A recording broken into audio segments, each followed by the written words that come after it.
பயானுக்கு போற நேரம் ஒரு சிட்டியில் ஒரு ஊர்ல இறங்கிட்டேன். பஸ்ஸால் இறங்கி அப்படியே ஒரு ஹோட்டலில் போய் சாப்பிடலான்னு உள்ளுக்கு போறேன். கெசியரில் ஒருத்தன் வந்து அப்படியே வேர்வையை வலிச்சு தூக்கி தெரிச்சு போட்டுட்டு தோல் இருந்த கீழே வச்சு, ஆமா பாஸ், நல்ல ஒரு இசுமோண்டி இருக்கு பாஸ், இதை எடுத்து நீங்க கடையில் அப்படியே பிரேம் பண்ணி கட்டி தொங்க விட்டீங்கன்னா மாஷா அல்லாஹ் நல்ல வியாபாரம் நடக்கும், நல்ல வியாபாரம் நடக்கும் அப்படின்னு சொல்லி என்ன செய்யறாரு, சொல்லி கொடுக்கிறார். சொல்லி கொடுத்தா பஸ் விலை எவ்வளவு வந்து கேட்கிறாரு. 200 ரூபா தான் பஸ், கட்டுங்க பறக்கத்துச்சுமா ஓஹோன்னு இருக்கு. இதுக்கு மேல எனக்கு அங்க சாப்பாடு இறங்கல்ல, நான் பார்த்துக்கிட்டு இருக்கேன். பஸ் வேண்ட போறார். நேர வந்த நிலம்பிக்கிட்டு எவ்வளவு என்று கேட்டார். 200 ரூபா என்ற கோலத்தை பார்த்துட்டு மௌலை என்று மயச்சிட்டார். 200 ரூபா மௌலவி. பாப்பம். நம்பர் எல்லாம் எழுதி வட்டம் விட்டம் எல்லாம் போட்டு இதெல்லாம் நாங்கள் மனப்பாடம் பச்சு இருந்தது. நாங்கள் இந்த ஈசிமா சிமா எல்லாம் பார்க்காம எழுதுவோம். விளங்கிட்டா? இந்த மந்திரம் எல்லாம் சும்மா தூள் பறக்கும். மந்திரம் எல்லாம் வந்து சுலாம் பிரகதம் கசுவர்ணம் வரைக்கும் எங்களுக்கு பாடம். விளங்கிட்டா? அப்போ அவர்கிட்ட வந்து 200 ரூபா பறக்குதே, எங்கேருந்து வாரீங்க? இன்ன இடத்துலேருந்து.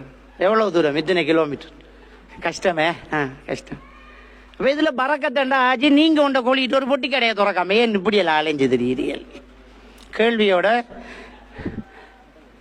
கடை முதலாளி லாச்சை பூட்டி விட்டார். என்னடா இது நியாயம் தானே?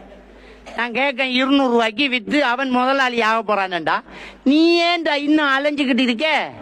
அட்டி அட்டியா வச்சுக்கிட்டு சொல்றேன். தாயத்து தகவல்ல குர்ஆன் தான் எழுதுறோம், நோயை நீக்கும் குர்ஆனில் சிவா இருக்கிறது என்று அல்லாஹ் சொல்றான். என்ன சிவா இருக்குது குர்ஆன்ல? சிவாண்டா என்ன? அது அல்லாஹ் என்ன சொல்றான்? குர்ஆனில் மனநோய்க்கு சிவா, அதாவது இந்த மூட நம்பிக்கையிலிருந்து இணை வைத்தையில இருந்து நரகத்துக்கு போற கடும் நோயிலிருந்து உனக்கு சிவா இருக்குது. குர்ஆன்ல சிவாண்டா குர்ஆனை கரைச்சி குடிச்சு சிவா, குர்ஆனை கட்டி தொங்க விட்டா சிவா. அதான் அப்படின்னா ரசூல்லா கட்டி தொங்க விட்ட சொல்லியிருப்பாங்களே, நடந்துச்சா? சிந்திச்சு பார்க்கணுமே.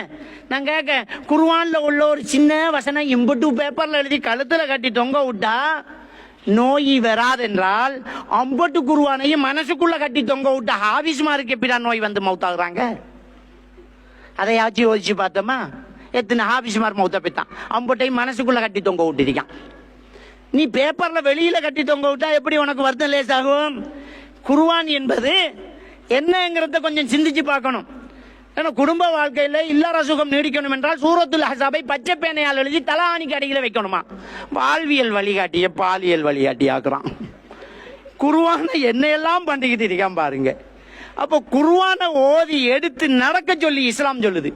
கான குலுகுஹு குர்ஆனா என்று ஸல்லல்லாஹு அலைஹி வஸல்லம் அவர்களை பற்றி ஆயிஷா நாய் சொல்றாங்க. அவருடைய பண்பாக குர்ஆன் இருந்ததுங்கிறாங்க. குர்ஆனை எடுத்து வாழ்க்கையில நடத்துங்கடாண்டா பிரேம் பண்ணி கழுத்துல கட்டி தொங்க விட்டுட்டு இருக்கானுங்க. அப்ப குர்ஆனை கழுத்துல கட்டிக்கு பாத்ரூம் போகலாமான்னு கேட்டதுக்கு பூட்டித்தானே இருக்குங்கிறான். அப்ப குர்ஆனை ஒரு சூக்கஸ் பொட்டியில வச்சு லொக் பண்ணிட்டு பாத்ரூம் கொண்டு போகலாமான்னு கேட்டேன். கொஞ்சம் பதிலுக்கு பிந்திட்டான். அன்புக்குரியவர்களே, இதெல்லாம் இவர்களுடைய மூட நம்பிக்கைகள். நபிகள் நான் ஸல்லல்லாஹு அலைஹி வஸல்லம் அவர்களும் சஹாபாக்களும் குர்ஆனை கழுத்துல கட்டி தொங்க விடவில்லை என்பதை நம்ம தெளிவாக அறிஞ்சேனோ புரிஞ்சு கொள்ளணும். அப்ப ஸல்லல்லாஹு அலைஹி வஸல்லம் அவர்கள் அண்டே சொல்லிட்டாங்க. எந்த அளவுக்கு என்று சொன்னால், இதை கட்டி தொங்க விட்டவன் அல்லாஹ்வுக்கு இணை வைத்து விட்டார்.